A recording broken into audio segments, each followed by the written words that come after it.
Nesse vídeo eu vou te ensinar a montar e estruturar uma carteira em 4 passos. Eu vou te mostrar também uma simulação de uma carteira brasileira, ou seja, com ativos brasileiros, e uma carteira global de renda fixa e renda variável.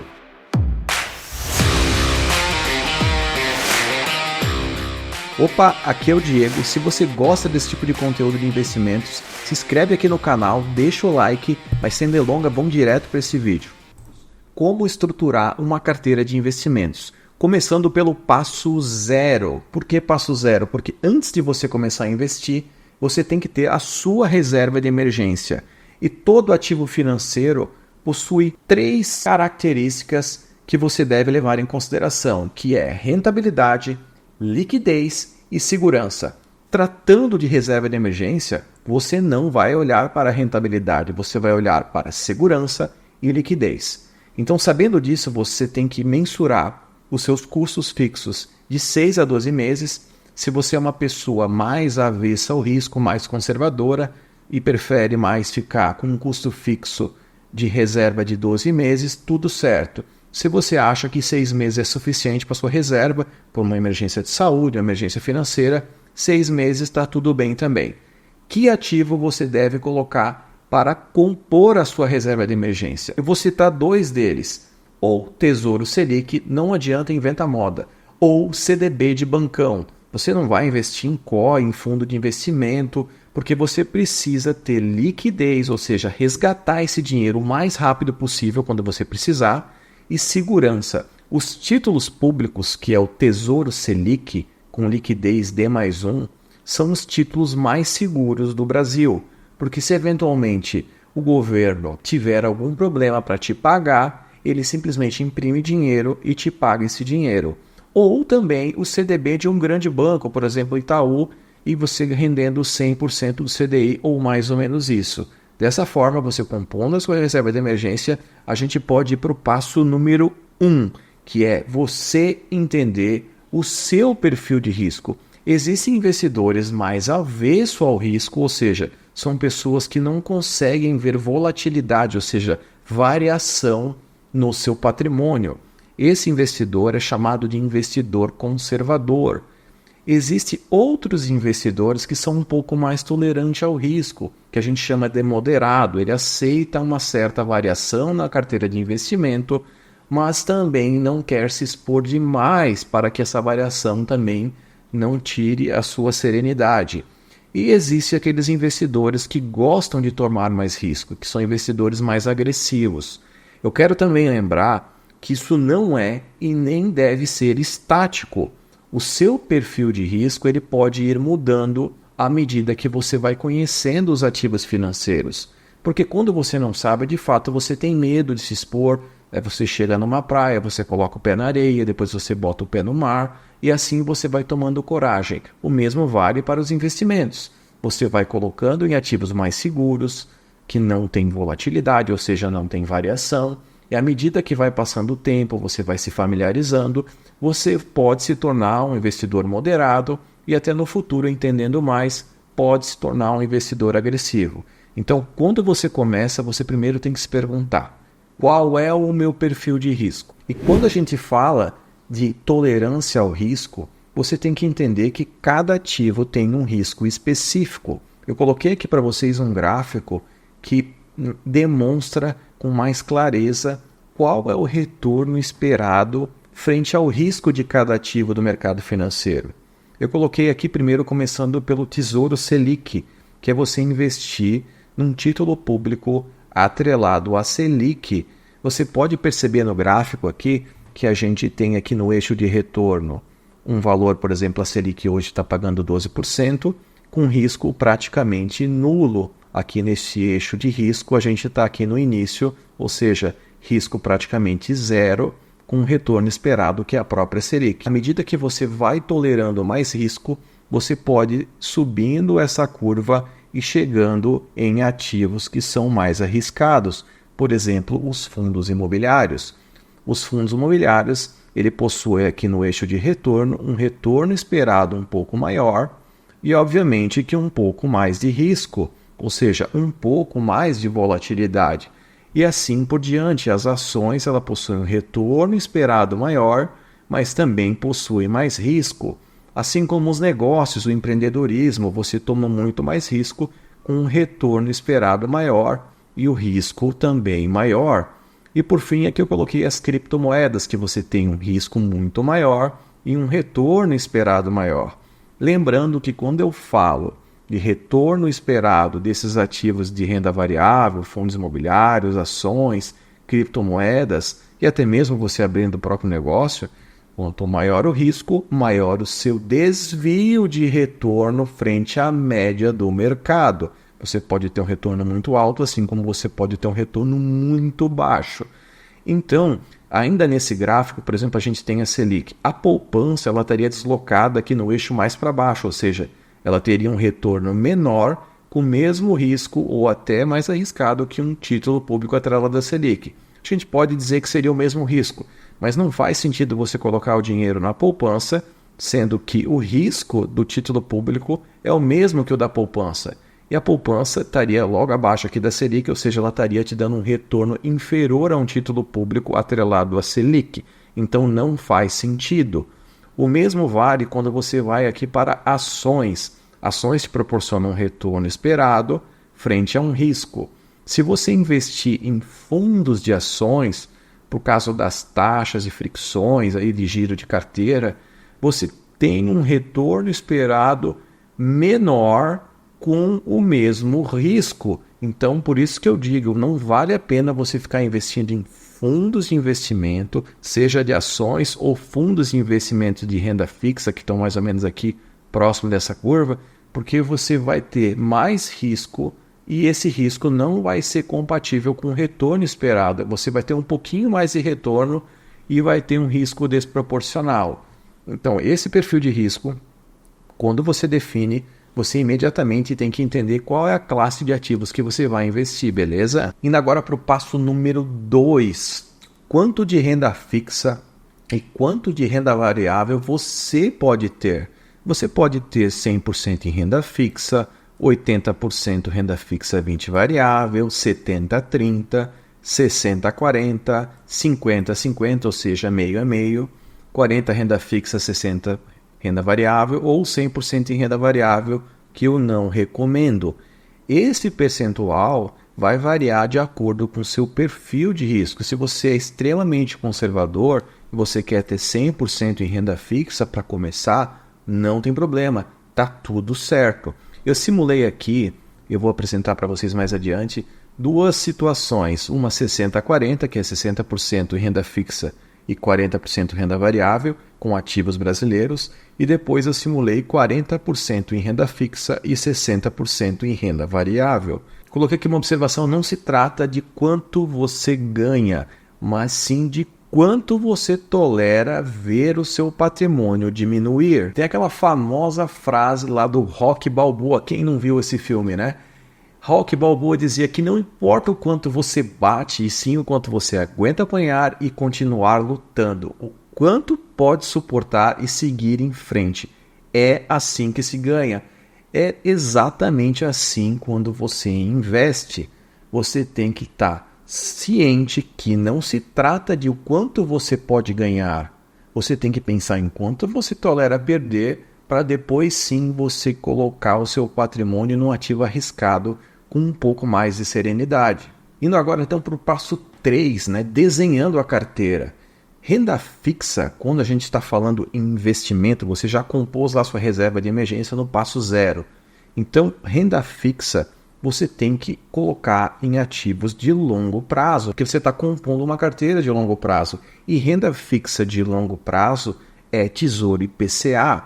Então, lá na sua corretora, nos títulos públicos, existem os tesouros IPCAs, que é o Tesouro IPCA+, que ele te paga uma taxa pré-fixada, mais a inflação do período. Por exemplo, você vai lá ter um Tesouro IPCA 2032, 2029, ele tem um vencimento, e você, nesse vencimento, vai receber a variação da inflação mais a taxa pré-fixada que esse título público paga. Então, renda fixa é título público. Fuja de CDB de banquinho, crédito privado. Pelo amor de Deus, COI, não coloca seu dinheiro em COI.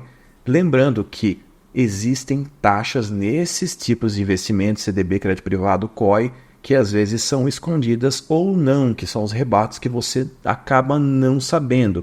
Eu vou até deixar o link aqui na descrição que fala sobre taxas nos ativos financeiros que às vezes são escondidas ou não, que você tem que ficar de olho. E renda variável também é só fazer o feijão com arroz. Você entendendo aquela curva de risco e retorno, você pode se expor em ações, em fundos imobiliários aqui no Brasil, que são ativos de renda variável, e internacional, que são as stocks, né, que são as ações internacionais. Existem também os REITs, que são como se fossem os primos dos fundos imobiliários, mas isso é tema para um outro vídeo aqui no canal. Então aqui no desenho da carteira, você pode compor a sua carteira de investimentos, por exemplo, 60% em renda fixa e 40% em renda variável. Nessa parcela de renda fixa, nesse pedaço, você pode colocar 50% em Tesouro Selic, que é ali quando você precisa, às vezes, para um objetivo mais ali de curto prazo, 1 a 5 anos, você deixa nesse Tesouro Selic, você vai vendo a sua rentabilidade seguir conforme a rentabilidade da Selic, e a outra parte já para mais longo prazo, que seria o Tesouro IPCA, que é a variação da inflação, mais um pré-fixado, conforme eu já expliquei anteriormente. E na outra parte de renda variável, que seria 40% da sua carteira, você poderia dividir 50% em ações e 50% em fundos imobiliários. Então, seguindo para a estruturação da sua carteira, conforme a gente já desenhou anteriormente, você teria então 30% em Tesouro Selic, do teu 100%, né? 30% em Tesouro IPCA, lembrando que Selic é a variação da Selic somente positiva.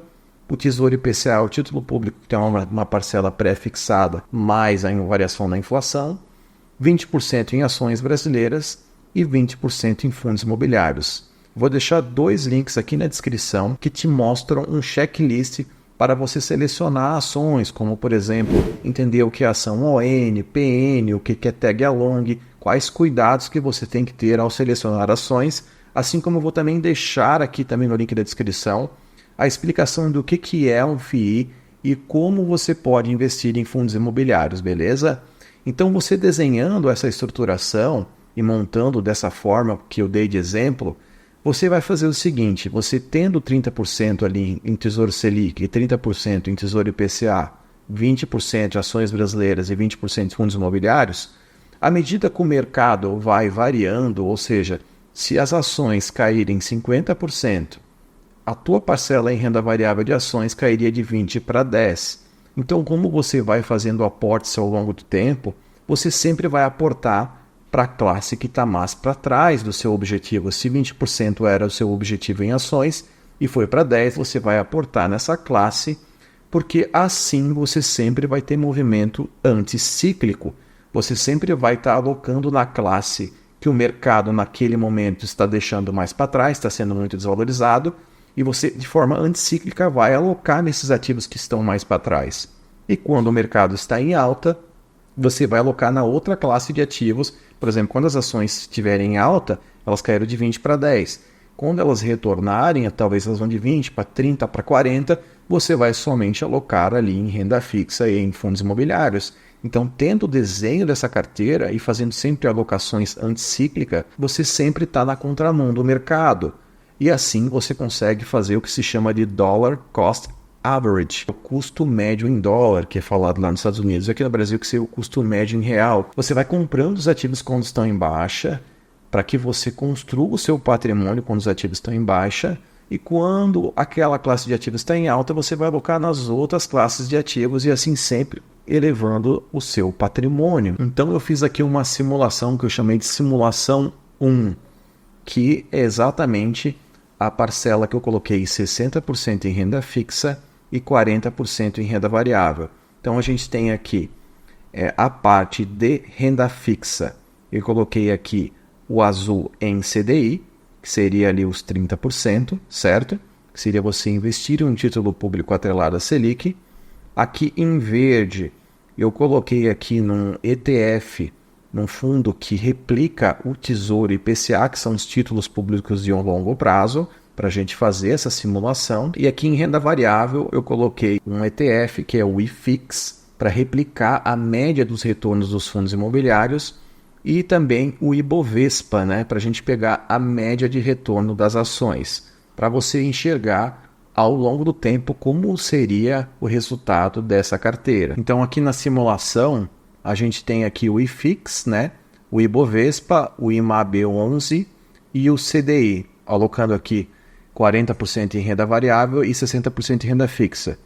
Então aqui eu fiz uma simulação de R$100 mil, começando o aporte em 10/3/2019, antes da pandemia, até 10/3/2024.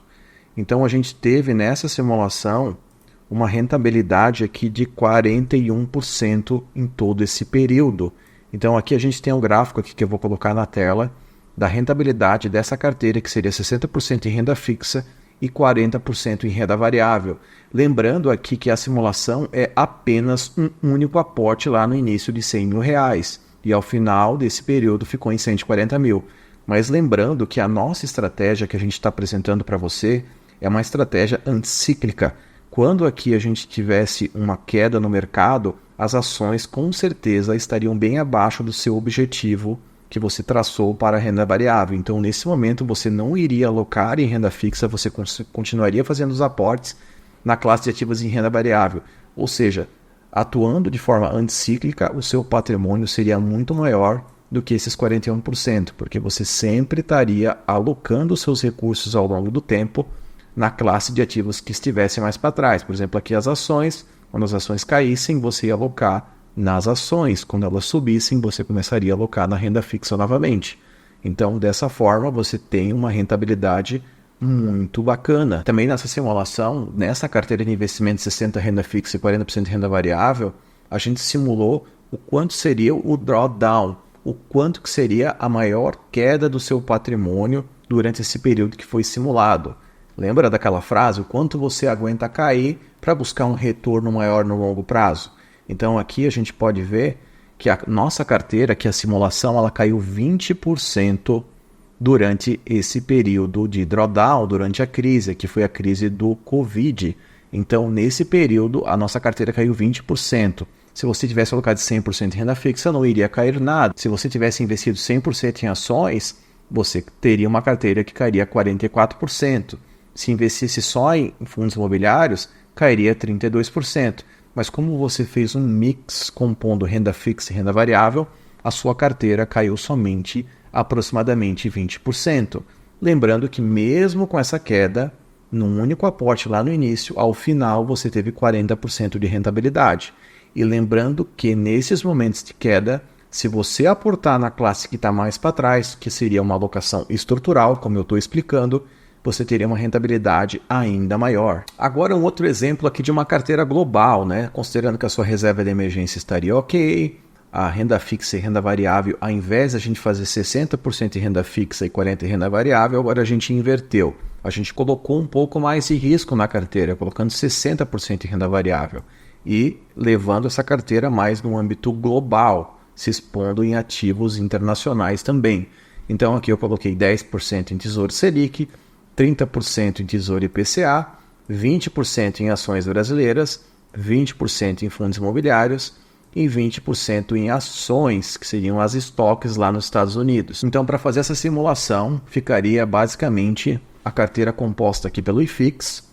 Para fazer essa simulação, eu peguei ali o ETF, que replica a média dos retornos dos fundos imobiliários, o CDI, que a gente colocou a parcela em CDI, e IMAB11, que replica ali os títulos públicos de longo prazo, o Ibovespa, que seria o ETF que replica a média das ações brasileiras, e o ETF do S&P 500, né, para pegar a média das ações internacionais. Então aqui, só apresentando os dados da simulação, a gente colocou R$100 mil.